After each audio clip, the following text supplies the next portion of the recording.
I thought it was so interesting how you've studied outliers, and I want to Yes. talk about that video, the dollar versus series, and talk Yes. about the inspiration because I don't think people realize how you came to that. And then I got a ton of follow-ups with that. Yeah, But 100%. So for the $1 versus, the thing is, yeah, we've all seen BuzzFeed did it, but also not only did BuzzFeed, but it's just like people across every format on YouTube, beauty channels, gaming channels, everyone was doing videos where they'd compare something cheap to something expensive.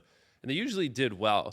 And what I like to do is if I see something going viral across like multiple, formats all across YouTube, then it's like, okay, that seems to be something people really like. And, they're really interested in that content. So maybe I should just do that like in a really beast way on the channel. So like if a beauty channel does $1 versus $100 makeup palette and that pops off, and then someone does $1 versus $100 sushi and that pops off, and a video gamer does $1 or $100 computer versus a $10,000 computer, then it's like, okay, people seem to like this.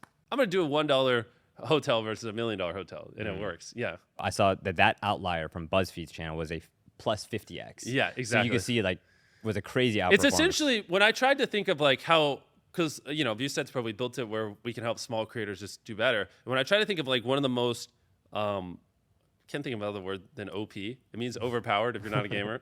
Sometimes I say that and people like look at me weird.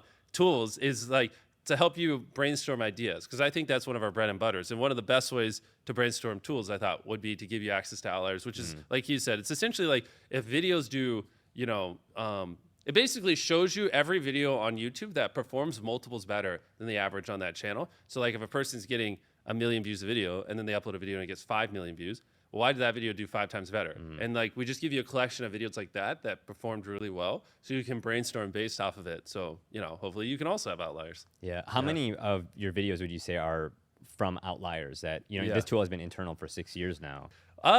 Based off of outliers, because the thing is like, honestly, one of my earliest ideas was like buying a car with pennies, and but this is maybe even before we started like tracking data, and I just saw someone bought Gucci with pennies, and I was like, oh, that seemed to work. Let me go buy a car with pennies. So honestly, throughout the last 6 years, it's been a big just way for me to brainstorm. But it's hard though, because I don't want people to don't like see an outlier and just do the exact video. You always have to take it and ideally put a spin on it, a twist on it, do it your own way. Because if you just recreate what's already there, well, it's already popped off. Like it's not going to work. But if you use it as inspiration, which is what I want to get across, and then you creatively come up with your own version, that's where they work, right? Yeah. Because